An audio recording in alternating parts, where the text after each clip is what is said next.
Hello everyone, welcome to the Logical Fallacy and welcome to another brand new reaction. We're about to jump into a game theory episode. This is one that I've been expecting for a little bit. This is an Into the Pit theory, and this is Into the Pit changes the FNAF timeline. I have quite a bit of thoughts about this game. There's a lot. There's a lot to it.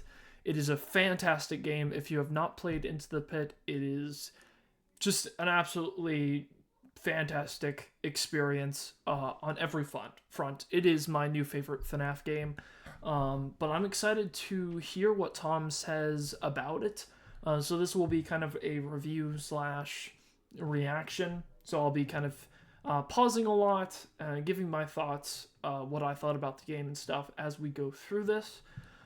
So if you are ready, let's jump into this. Jump into the pit, guys. What's the point of this mask from Into the Pits? As you explore the house of our main character Oswald, this item can fall from the attic, but when during the game this happens is completely random. What's even stranger is that it's the only piece of Fazbear merchandise in the entire house. The game would have you believe that it's just a tradable item, and while yes, you can use it for that purpose, there are plenty of other items that show up That isn't necessarily correct, though. That isn't the only piece of Fazbear equipment. We also have the counterbalance that we find in the garage, I believe, which is a weird item, but that's like specifically for the arcade game. I guess maybe that's for something else? I don't know if that's universal. I guess. It's the only like direct reference, but we know that Oswald's dad in the story, in the book, has like spent a lot of time at Freddy's in the past, and so we do know there is a history there, but it is one that he didn't really want to talk about for obvious reasons, because the rumors and murders were not pleasant. way more reliably that can also be used for the game's one and only trade, making a luck-based item like this feel totally unnecessary, unless it's not really here to be a game mechanic. It's here to tell us something important, and I think I know what it is. Freddy boy. Hello Internet! Welcome to Game Theory, the show that, yes, is finally talking about the biggest and only FNAF game of 2024, Into the Pit. A game based on the first Fazbear Fright story released as part of the big finale of FNAF's 10th anniversary. Or at least it was supposed to be. It ended up coming out a day early, and so instead, we got FNAF movie script pages on the final day. We should probably look into that. Regardless, it came out and people loved this thing. Like the original story, we follow a 10-year-old boy called Oswald who finds a time-traveling ball pit inside his local pizzeria, Jeff's Pizza. The ball pit takes him back to 1985, where he finds out that Jeff's used to be a Freddy Fazbear's. This thing's got all the stuff you'd expect: arcade machines, pizza, and a bunch of dead kids, along with the yellow rabbit mascot that's responsible. Yeah, this place is the real deal. The yellow rabbit tries to catch Oswald, but he escapes, only for the yellow creature to jump out and drag his dad back into the pit instead. The rabbit then re-emerges from the pit, only now he's posing as Oswald's father. And I don't just mean he's acting like his dad. I mean he physically takes on his appearance, at least to everyone else. Nobody seems to be able to see the yellow rabbit except for Oswald. And so it's up to him to find a way to sneak past the rabbit, get out of the house, and back to Jeff's to find his dad. Eventually, Oswald does find him, frees him, and kills the yellow rabbit in the process. There are some changes here and there to make sure that it works as a game rather than a 40-page story, but overall, it's a really good experience. The time travel mechanics work great for in-game puzzles, and the pixel art style is gorgeous. However, like any FNAF game, we all know why we're really here: the lore. And that's where things get a little bit messy. This game is full of references from all across the FNAF universe. Fazbear Fright stories, the games, the graphic novels, the FNAF movie. Oh, and then there's this. Wow, whoever GGY is has the top score on every game. I mean, technically, if Gregory were a robot, he would live this entire time. What trolls you are. So yeah, as you can see, the lore of this game is a bit all over the place. It's hard to know if these are meant to be just Easter eggs or whether they're legitimate lore. And I'm sure we could all argue. I didn't even realize, is there an actual screen associated with GGY? or is that just a random insert? We could all argue about this till the animatronic cows come home. But instead, I figured we'd do something a little different. Rather than focusing on solving the lore of this game specifically, I wanted to try zooming out a little. Matt mentioned in a previous theory that the original 6 games are about the Afton family, their lives, their mistakes, their deaths, their resurrections, all of that stuff. But since then, we've begun being introduced to characters who, at some point or another, were impacted by the Afton family and their actions. Cassie in Ruin, her father in Help Wanted 2. This new era of FNAF is about the ripple effects caused by the Afton family, and I believe we're being shown exactly that in Into the Pit. And it all... Well, and a note about that, Fazbear Frights is all about that in general. Like, it's kind of all throughout that series, kind of the ripple effects of grief, of emotion, things like that kind of gets into the aftermath. I mean, the entire point of the story is that it's supposed to be a continuation from Ultimate Custom Night. Like, it's a through line from that story plot. There's like other side stories that appear throughout, but the main like meta narrative of the books is about the aftermath of what happens to Afton, what's left behind, the whole like what's bad is left behind. That kind of whole concept is kind of expanded on here, where we kind of get a little bit of glimpses and hints as to behind the curtain of what was really going on with Ultimate Custom Night and stuff, where we left off. So a lot of interesting elements but no, absolutely, he's right on with that. And Tales of the Pizzaplex and all the modern stories really kind of evolve around that theme, around that. So that's a really good call out. Comes down to a single collectible, the Freddy mask. Yep, this one item is going to help us not only understand the themes Scott is presenting with modern FNAF, but also show us where it might be going in the future. How? Well, let's just pop in the second tape to find out.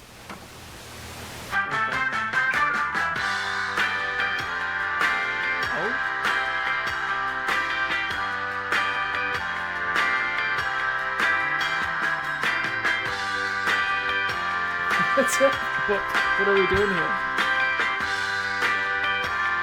Santi?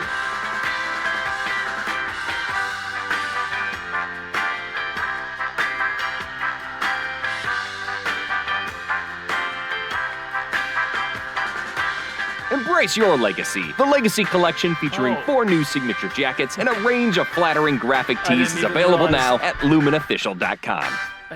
Welcome back from the break. Thanks for sticking with us. Before we get too deep into the big meta stuff, we should probably go over the basics of this Freddy mask. During the game, you can explore multiple rooms in Oswald's house. One of the rooms is Oswald's attic, but on a random night, there's a chance that this Freddy mask will fall down when you open the hatch. This stood out as a strange detail because 1, it's not mentioned in the original book, but 2, Oswald doesn't really know who Freddy is. If you collect the toy Freddy item, he calls Freddy this thing rather than by his name. And then if you collect this mask specifically, he asks, why would anyone want to look like this thing? Not only does he not know who Freddy is, but he has no idea why anyone would want to look like him. This cannot be his mask, meaning it would have to belong to someone else in the house. Given their prominence in the game, my first thought was that it must belong to his dad. But when I realized that, there was just one thought running through my head. Is Oswald's dad Freddy Bro, the bully wearing the Freddy mask during the bite of 83? I definitely wasn't the only person thinking this either. Plenty of others online were quick to make this connection, but why? Why would the immediate assumption be that if Oswald's dad has a Freddy mask, then he must be this random character from FNAF 4? Well, because this isn't the first time this is... it's one of those things where it's been a theme, like we saw with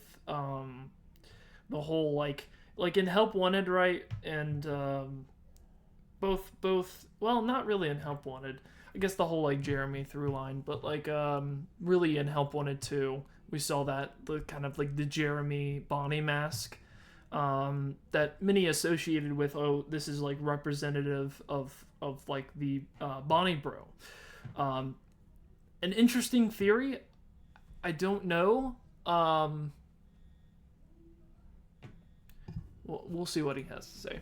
has happened. In Ruin, Cassie was able to collect a Bonnie mask, and combining that with other details she gave us about her dad, like the fact his favorite character was Bonnie, and that he collected Fazbear memorabilia from the 80s, it led us to believe that Cassie's dad was another one of these bullies, Bonnie Bro. However, a mask alone does not a Freddy Bro make. There would obviously need to be other connections, and so the first question I asked myself was, does the timeline match up? It sounds simple enough, but we're actually missing a number of crucial details. The game doesn't tell us how old Oswald's dad is. All we know is that he's old enough to have a 10-year-old son. On the other side of things, while we don't have the exact ages, it seems pretty widely accepted that Michael and his bully friends are at least tweens when we see them in 1983. So, for Freddy Bro and Oswald's dad to be the same person, Into the Pit would need to take place far enough in the future from 1983 where he could grow up, have a kid, and have the kid turn 10 years old, while also not being so far into the future that he becomes too unreasonably old to look the way he does. Which leads me to my second problem. The game is very explicit that Oswald is traveling back to 1985, but it's never stated what year he starts in. In fact, Megacat Studios has been so careful not to reveal the date that despite the calendar in the past giving us the month and year, the one in Oswald's house during the present only shows the month. But there are a few details that slipped through the cracks, and I believe that they can help us figure out at least a rough range of dates for— I wonder if he's gonna mention the Jeff blog.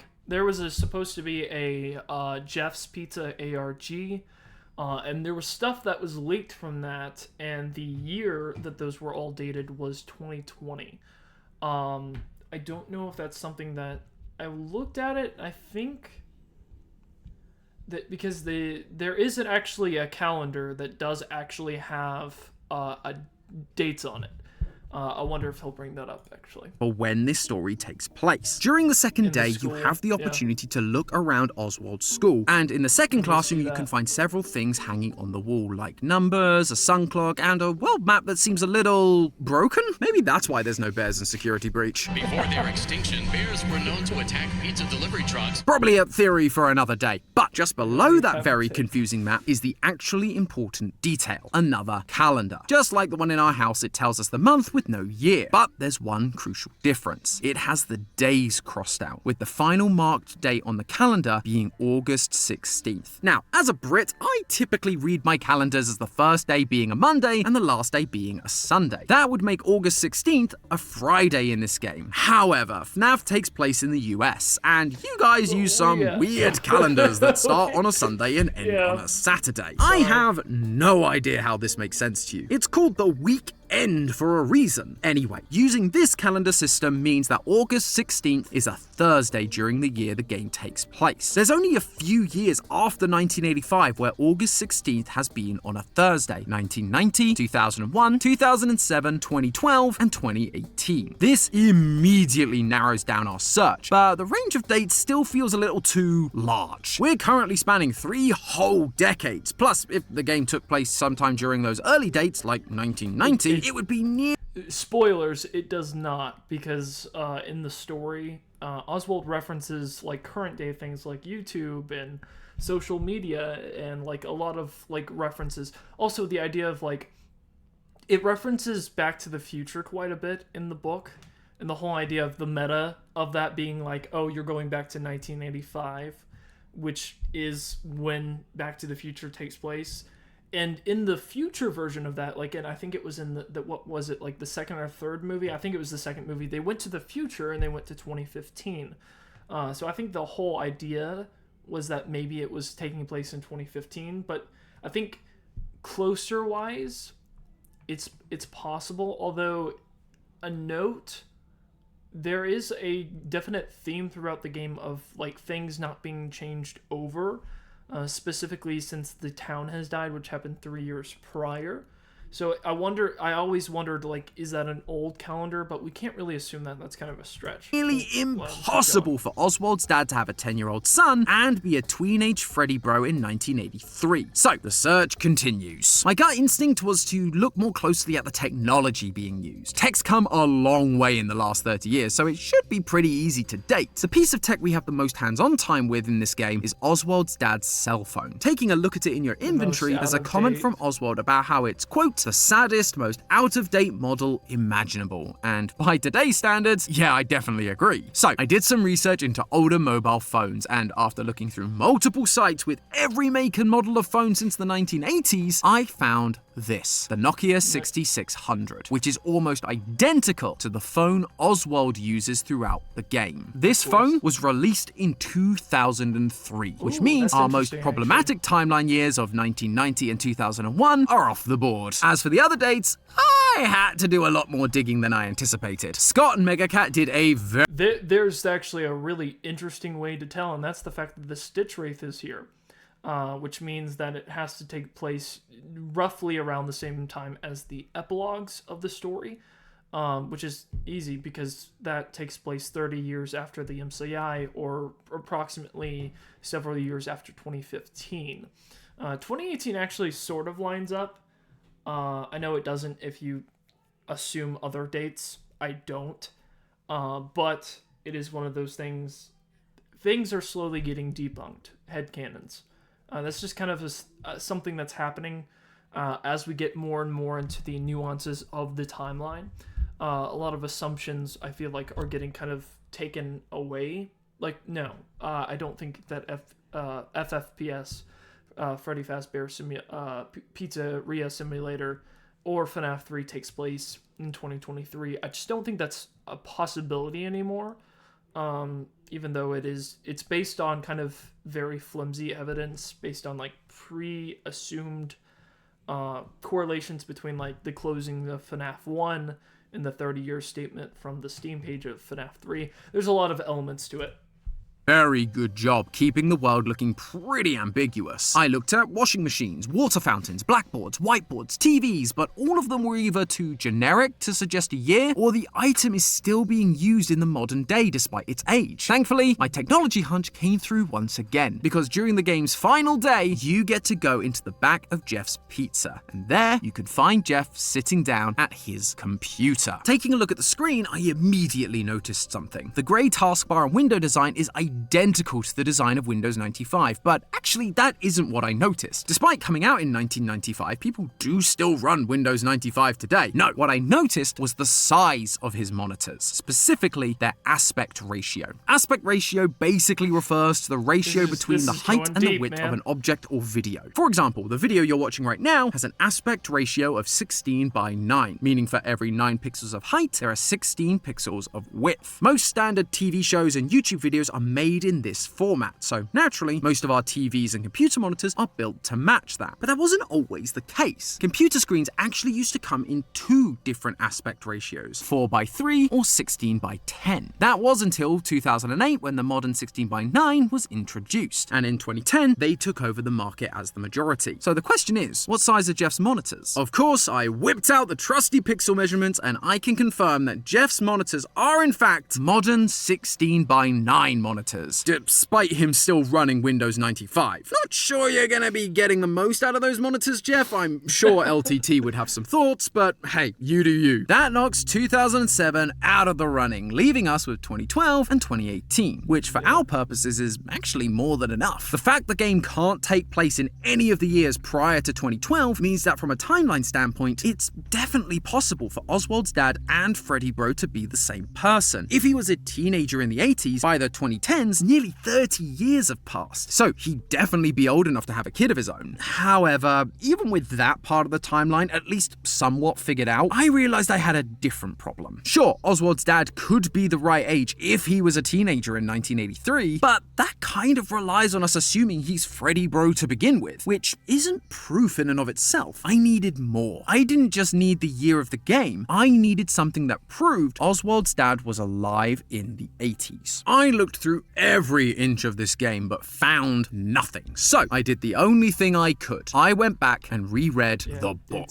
I know, who could have seen that coming? Now, I've read these books countless times, but each time I do, new details jump out to me. And with this new game fresh in my mind, I spotted this. Quote, "Dad, how old were you in 1985? I was just a couple years older than you. All I could think about was how many quarters I had to spend at the arcade." Jeff's Pizza. Back before it was Jeff's Pizza, it was some kind of arcade, wasn't it? Yeah, it was, but it closed. At this point, we know that Jeff's Pizza was originally a Freddy Fazbear's Pizza back in 1985. So for Scott to remind us of that, as well as tell us that Oswald's dad spent all of his time in arcades like it during 1985, it's not a massive leap to assume that the two are connected. So not only was Oswald's dad alive during 1985, but he spent a lot of time at Freddy's as well. But it gets better, because even though Oswald's dad was playing coy about his age, a couple of years is definitely something we can work with. Fun fact, there have actually been studies on what people mean when they say a couple of years. Traditionally, the word couple just meant 2, but now it can basically mean anything from 2 to 8, although it tends to average out at around 3 to 4 years. If that's the case, then with Oswald being 10 during the story, Oswald's dad would have been roughly 13 to 14 during 1985, making him at least 40 for the earliest date we found, 2012. That is more than reasonable considering he has a 10-year-old son. But does that line up with the FNAF 4 bullies? Well, if Oswald's dad was 13 or 14 in 1985, that would mean that in 1983, 2 years earlier, he would have been 11 or 12. Now, we don't know the ages of Michael and his friends here, but we can make a pretty good educated guess. The average height of an 11 to 12-year-old boy is between 56 and 59 inches, and during the scene, we see them walk past a handful of dining tables, which usually measure in at around 30 inches tall. If you take a look, you'll see that the bullies are just shy of double the table's height, putting their height smack dab in the middle of the 56 to 59 average. Did we just find the ages of the FNAF 4 bullies? That was not the intention of this episode. And, you know, it's FNAF, so I'm not going to hold on to it too tightly, but it's definitely interesting to think about. And for our purposes today, it does mean that Oswald's dad would have been the perfect age in 1983. Combining that with his frequenting of Freddy's locations and owning the same mask, he's looking like a pretty good candidate for the identity of the Freddy bro. It's more than just the timeline stuff too. A detail I always thought was odd was Oswald's affinity for drawing, quote, mechanical animals. He does this at the start of both the game and the book, and as we get more details, it turns out he's drawing characters like Freddy, Bonnie, and Chica. But this is before he's even gone to Freddy's, and as I've already mentioned, at that point, Oswald doesn't know who these characters are. What's even weirder is these drawings don't play any part in the story whatsoever. So why are we being shown this? Because the start of a story is where you establish who your character is, their likes, dislikes, hopes, dreams,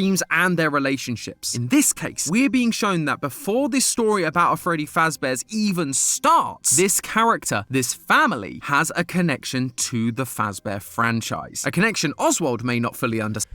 It's not, it's very simple. It's the fact that he's been spending a lot of time at the location. Like, he spent every day of the summer at Jeff's, and we know that, I think that it's just the effect of being in a haunted place, and it affects you, like, whether you realize it or not.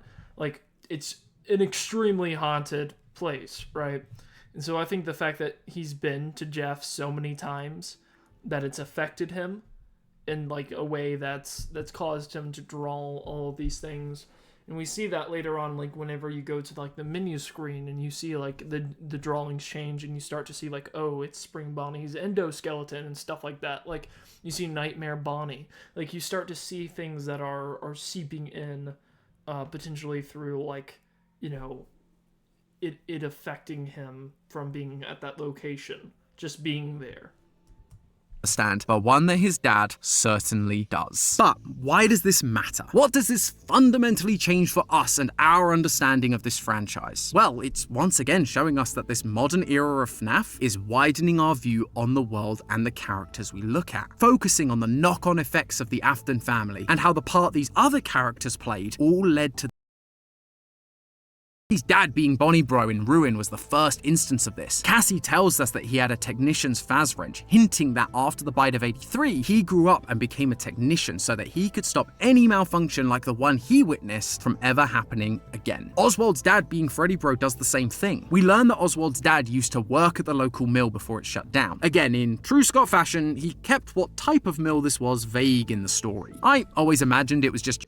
Well, apparently it's a steel mill. your typical steel or wood mill. But in the game, we actually get to visit this mill. Or more accurately, you get to visit the trash heap outside the mill. Although, this isn't any ordinary trash. I mean, some of it is, but next to the classic black bags, you can see a few recognizable Fazbear characters. The most obvious ones are Trash and the gang from FNAF 6. Because, of course, the characters made from literal trash are hiding out in a dumpster. But besides... And again, the fact that this is set after FNAF 6 would indicate this is taking place 3 years before, since, like, the trash is here.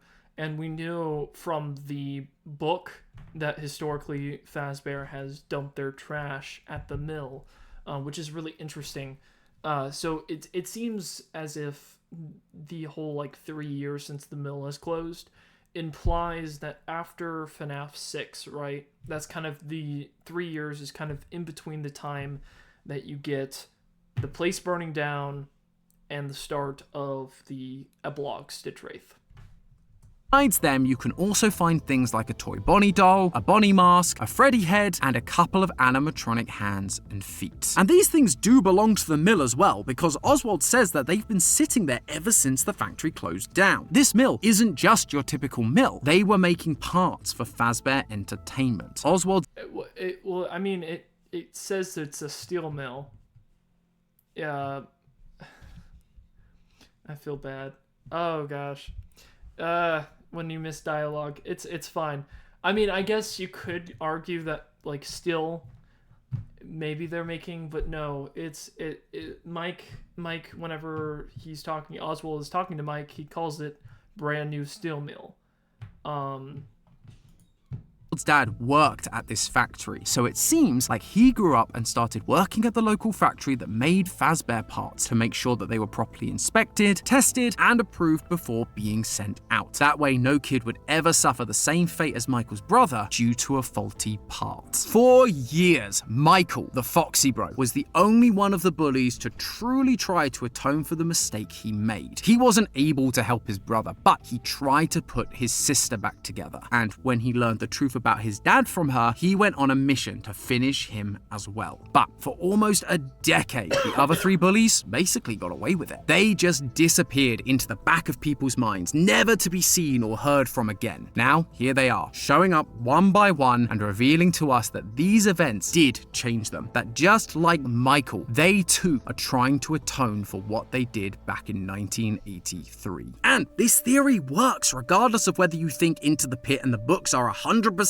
canon and Oswald's dad is literally Freddy Bro, or whether you believe he's just a parallel for a grown-up Freddy Bro. The theme is still the same. This era of FNAF is about... I think that's kind of the problem. I think that's why this theory exists. I think Tom really, really did not want to get into the whole book canonicity debate. And so this was like the most back-end theory that he could come up with to kind of avoid all the I mean, I get it. It's an interesting detail, the whole like Freddy mask dropping from the attic, which is interesting too, that it came from the attic, which is like typically, you know, lost memories, things like that. But to me, I'll let it finish. The ripple effects of the Aftons and the atonement of the FNAF 4 bullies. Scott is trying to wrap up loose ends that were left dangling for years. He's giving us a little more insight into characters that up until now have basically been one-dimensional. Both Bonnie Bro and Freddy Bro were just bullies. Mean kids that thought it would be funny to shove Mike's little brother into the mouth of an animatronic he was terrified of. But now we're being shown that they didn't stay those one-note cruel bullies after that. That just like Michael, they were haunted by what they did and were doing whatever they could to make up for it. We see during the end of the game that Oswald's dad deeply cares about his son. He's no longer the awful bully. He's kind and loving, just wanting to provide for his family. And before the factory shut down, he was trying to stop the same horrifying incident happening again, just like Bonnie Bro did as a technician and just like Foxy Bro did when he put an end to dear old dad. So theorists, when the next FNAF game does come out, one that isn't a prequel anyway, make sure you keep an eye out for a Chica mask. I have a feeling whoever it belongs to might have an important story to tell. But hey, that's... Have we got a peachy deal for you? Fierce Legacy Collection has... All right. That's funny. Okay. All right. So that was the Into the Pit changes the FNAF timeline, which, right. Okay. Thoughts, reviews of the theory. It was kind of, I hate to say this, and I don't mean this in any like mean-spirited way. This isn't even really criticism. I think this is more just the truth, and I think this theory is, I think there's so many other things to talk about with this game. This theory kind of, it doesn't make me upset because it's not worth getting upset about. It was a good theory as far as it was well put together in a way. I think there was too much time put on the whole date of when the game takes place, because I think the issue is when you're not trying to get into the canonicity debate and you're trying to stay away from the book as much as you can, because he still got into the book, but it was more to pick out like small details to prove his point. You miss the broader meta story that Frights was trying to tell. And to be honest, on its own, does Into the Pit actually matter? I think so. I think so in a number of different ways, and I wish those ways would be talked about more. And maybe it's just that, like, oh, well, other theorists have already talked about it, but I think there's genuinely a lot of things that people haven't picked up on, a lot of details, and a lot of things, like, what's up with the kids that we save? Like, who are those people? That's something that I don't know if has been addressed as far as in, like, an official theory capacity. I haven't watched everyone, but I know that there are people who have probably talked about that. And I have my own thoughts. I have my own theories, and that's the thing. But as far as this theory, right? So is Oswald's dad Freddy Bro or Freddy Bully or whatever? I don't think so. I don't think so. Quite frankly, I don't even know if Cassie's dad is actually Bonnie Bro. Because the mask, if you look at it, is not actually the same mask as the one from Help Wanted. We see the masks in Help Wanted, and those masks feel very, like, we haven't seen one that exactly fits. Because yes, that's from the year 1983, and it is related to FNAF 4, the Curse of Dreadbear Bear DLC. But not getting into all that, because that's a whole other thing. For me personally, I don't think that, because the focus isn't there really isn't anything that links it besides the mask. And there's no, like, I get the whole thing. The mistake with the steel mill was a bit that kind of upsetted the theory a little bit, because I know it was kind of trying to link it back to Fazbear Entertainment, but it doesn't seem to, especially since that would effectively mean that they were operating 3 years prior, which I don't think fits. We know the distribution center is still open, or at least presumably. I guess it would. I don't know if it would have closed. We never get anything on that. I don't know. Interesting theory, interesting. Let me know your guys' thoughts in the comments below. I guess I'm having issues articulating exactly what I think. Maybe you guys can better express through what you guys have to say, and we'll see if it makes more sense.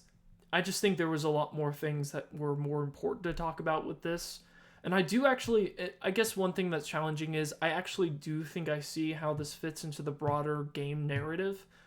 And I think that's kind of upsetting. Whenever it comes to, like, the canonicity debate, there's a lot of things that get ignored that kind of frustrate me, because it's one of those things where I'm like, this links up. If you just look at it from a different angle, if you just look at it from not such a stringent viewpoint, and if you look at it from the broader meta narrative that it was trying to tell with, like, the Stitch line and with some of the other stories as well, you can start to piece together the story that does actually line up with the games, that actually does connect to the games, in the same way that Tales of the Pizzaplex did. And I don't want to get into all that, because that's not what this is about. But that's kind of some of my thoughts. Like, do I think that this theory is correct? No, I don't think it is.